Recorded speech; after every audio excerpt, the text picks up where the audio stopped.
before he gave me the goods. And some people said, why do I go to Tom Jones? Ó tún ti yá o ẹ̀yin èèyàn mi, ẹ farabalẹ̀ kí ẹ wá nǹkan fìdílé látún ti gbọ́ ohun tí Lizzy Anjorin sọ nínú fídíò yìí. Nítorí nínú fídíò tẹ́ ń wò yìí lẹ́ ó ṣe máa gbọ́ bí Lizzy Anjorin ṣe sọ ọ̀pọ̀lọpọ̀ ọ̀rọ̀ nípa nǹkan tó mú òun tóun fi máa ń lọ sí ọjà fún ara òun, nípa ìdí tí wọ́n ṣe sọ wípé òun jí góòdù àti ìdí tí òun ṣe ń ta àwọn aṣọ tí òun ń tà. Ẹ̀yin èèyàn, ẹ farabalẹ̀ kí ẹ wá nǹkan fìdílé láti gbọ́ àwọn àṣírí ńláńlá èyí tó ń bẹ́nu fídíò yìí. Nítorí nínú fídíò tí ẹ̀ ń wò yìí, ẹ̀yin èèyàn wa, ọ̀rọ̀ pọ̀ gan ni nínú ìwé kọ́bọ̀ fídíò yìí. Ó ti yá kí ẹ máa bá wa ká lọ. Let me tell you something. Do not judge me based on the gold jewelry that I wear. Do not judge me based on expensive clothes that I wear. I work for it. I don't have money tree at the back of my house. I did not have people's head in my wardrobe. I work. Work is work, regardless of how you see it. I work. You don't understand? When people give me clothes, like clothes for 20 people in a family, the clothes we will sew for mommy and daddy is different from what we sew for the children. There are times when we need material for children, we go to Tom Jones. There are times when we need appliques, accessories, we go to Tom Jones. It's only mommy one. When mommy, if it is big mommy, then we do importation. We import for mommy. It's not only the rich people that I make clothes for. Sure you understand? It's not the only rich people. Do I get some of my material in Neko? No. Not now. Not now. Because the kind of fabrics that I have kind of fabrics. There are some people that they will tell me, these clothes, I don't want clothes that has the China one. You have to go to the market and shop around. If that clothes doesn't come in a small form, I mean, if China does not do the small one of the clothes, you have to go to the market. Regardless of your status, regardless of your age, you have to go to markets and do survey. We call it marketing survey. These clothes that I'm wearing now, if I'm to sell these clothes to anybody, and if the person is telling me, Liz, or Iyemesho, if these clothes, if I see these clothes on anybody, I will collect my money back.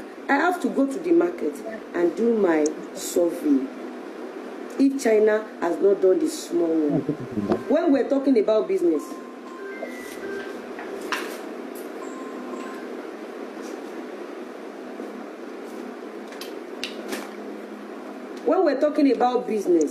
business is not something you will sit in your office and you'll be sending people. There are some fabrics, it's just only one. When your tailor spoil it, you will face it. You will need to return back millions of naira for the client. And in other way around, if you don't want to go basic, me, I am not Shekpeteri. I am not Shekpetekmo. We will start today's show from this lover. And I will present to you all the receipts one by one. Sure you understand? I'm a businesswoman. I did not kill, I did not steal.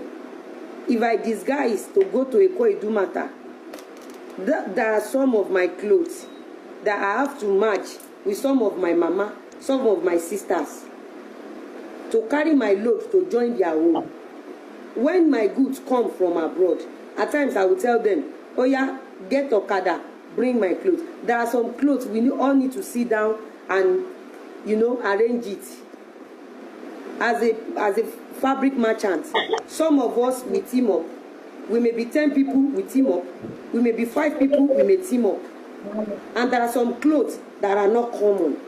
But your agent will match you guys together. If you if you carry your load for Eko, there are times if you don't go to that agent, do you know most agents that help us to clear some of our goods, they are there in Eko. Some of them are in Eko, Chinese people. Some of them are there. You think sitting at home, feeling big, is what will feed you or put money in your account. I am not Shepeteri.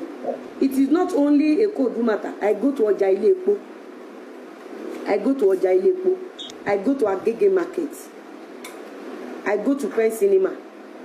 Do you know that place that they used to sell Tinko? If my husband wants to eat Tinko, I will go there, I will go and pick up Tinko. Me, I used to go to Ido. I used to go and get good panla for my husband. I used to go to market. I used to buy things. And now disguise, I go disguise. You don't understand? I know one situation where they go carry me old age, come they say, oh yeah, me go do donations. No. I go live this my life. I be street. I tell you, say I be big girl. I tell you, say I rich. I be street.